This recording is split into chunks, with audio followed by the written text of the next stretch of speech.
हर वक्त सच के साथ आप देख रहे हैं लोक समाचार। आज जो मैं आपके सामने हाजिर हुआ हूँ, ये बीजेपी की हाईकमांड, आरएसएस की लीडरशिप और श्री रमेश बिधूरिया जी का शुक्रिया अदा करने के लिए आया। आरएसएस और बीजेपी ने रमेश साहब को टिकट देकर और भारत की राजधानी से उनको लोकसभा में लाकर ये बता दिया है कि उनकी पसंद क्या है और उनकी ट्रेनिंग क्या है। रमेश बिधूरिया साहब का बहुत शुक्रिया कि आपने तमाम पर्दे चाक कर दिए और पूरे देश को दिखा दिया कि हम कौन लोग हैं, हमारी कैसी ट्रेनिंग होती है, हमको क्या सिखाया जाता है, हम कैसी उम्दा ज़ुबान बोलते हैं, हम मानव अधिकारों का कितना ख्याल रखते हैं, लोकसभा की मर्यादा का कितना ख्याल रखते हैं, जिसको आप ही लोग लोकतंत्र का मंदिर कहते हैं। मैं तो कभी सोच भी नहीं सकता कि किसी ऐसी भवन में जिसको मंदिर कहा जाता हो, वहाँ इतनी अश्लील ज़बान बोली जाएगी। लेकिन मैं शुक्रिया अदा करता हूँ, मैं तो कोई निंदा करने के लिए नहीं आया। आपका शुक्रिया ये है कि आपने सारे पर्दे चाक कर दिए और सारे देश को अब मालूम हो गया कि आरएसएस की तरबियत, उसकी टीचिंग, उसकी तालीम, उसकी ट्रेनिंग कैसी होती है। और मज़ीद सोने पे सुहागा ये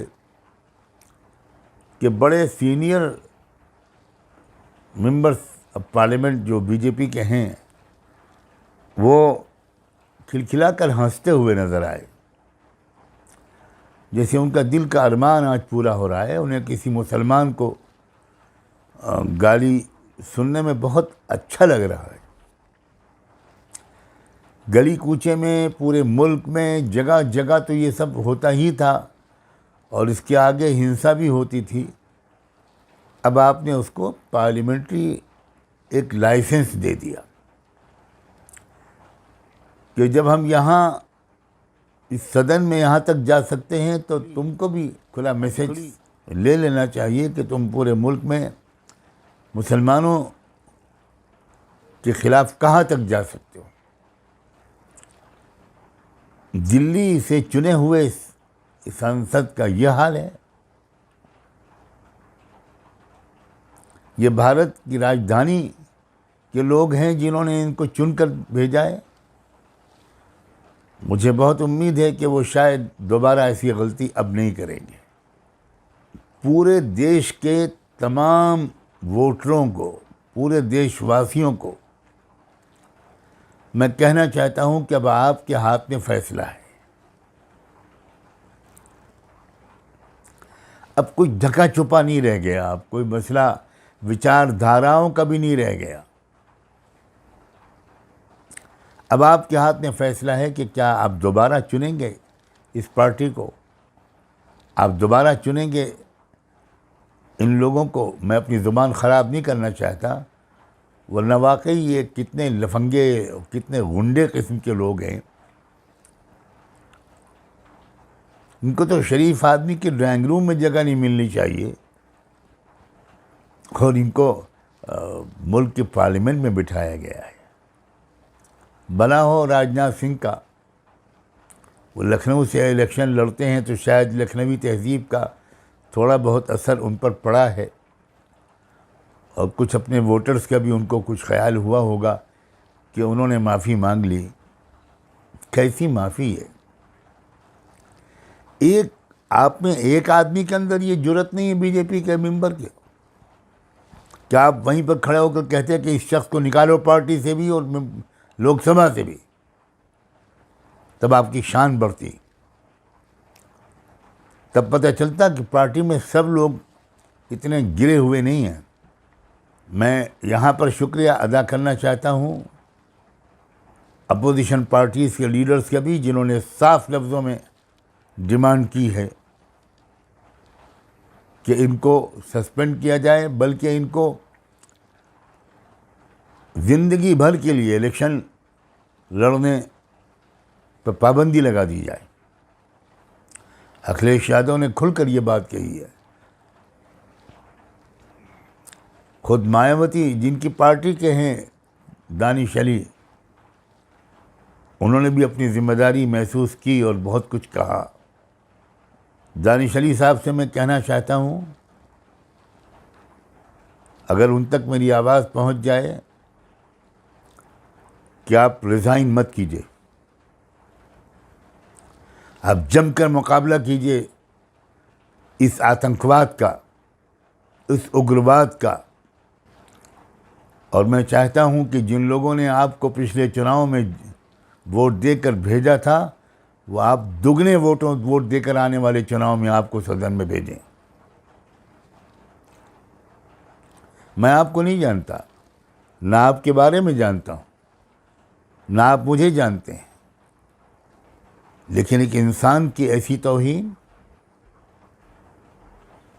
एक मुसलमान को ऐसी गालियां,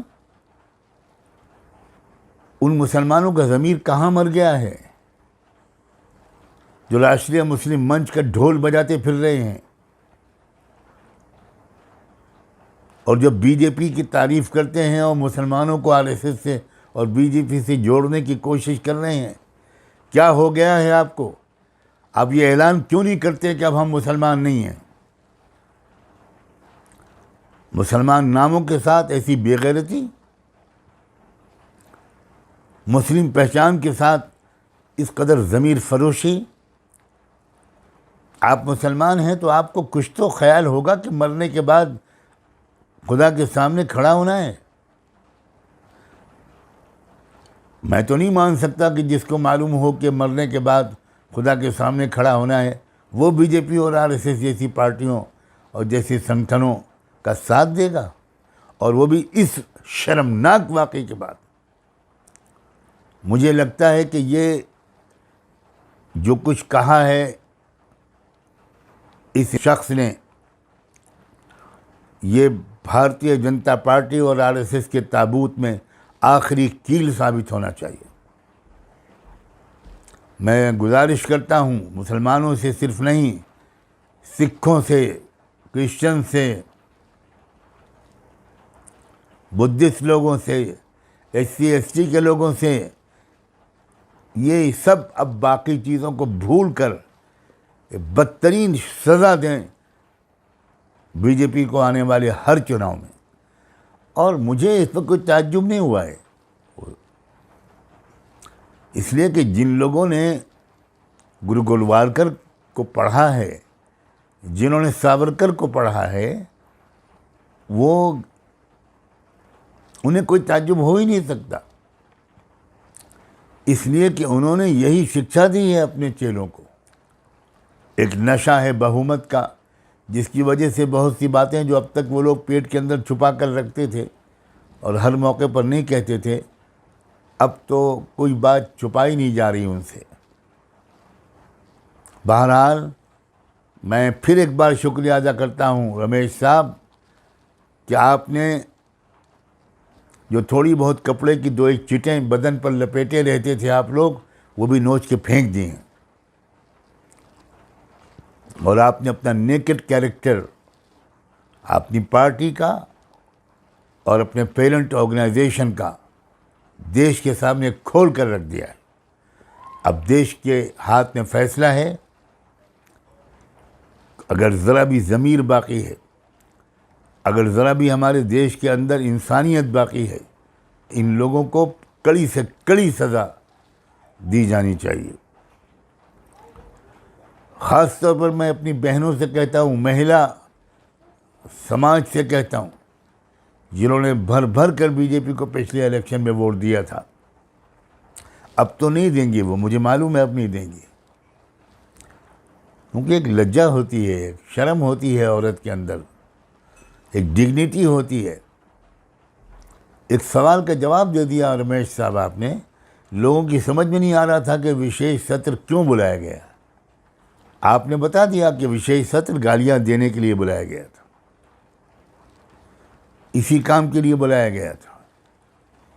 और शायद आपको अपने आने वाले इलेक्शन में अपनी मौत नज़र आ रही है, इसलिए झुंझलाहट है, फ्रस्ट्रेशन है, जो आपसे इस तरह की पागलपन की बातें कहलवा रहा है। फिर एक बार कहता हूं, हर वोटर को अपना वोटर आईडी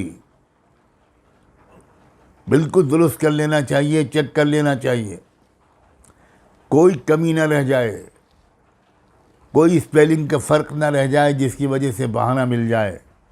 इसलिए हम और किसी तरीके से इन लोगों का जवाब नहीं देना चाहते, हम वोट के ज़रिए इनको जवाब देना चाहते हैं। और इंडिया अलायंस से एक उम्मीद करते हैं कि वो एकजुट होकर दानिश अली का साथ देगा और इस मौके पर अपने सारे इख्तिलाफात भूलकर पूरी ताकत के साथ इसकी निंदा भी करेगा और इसके ख़िलाफ़ पूरे देश में एक माहौल बनाएगा। जाइए पूरे देश में और हर जगह ये वीडियो दिखाइए। मुझे यकीन है कि भारत का आम नागरिक इतना बेशर्म और बेहया नहीं है, वो इन वीडियोस को देखकर वो फैसला कर लेगा कि अब इनको दोबारा चुनाव में नहीं जीतने देना है। सब्सक्राइब करिए हमारा चैनल लोक समाचार और बेल आइकन दबाना ना भूलें ताकि लेटेस्ट वीडियो सबसे पहले आप तक पहुंचे।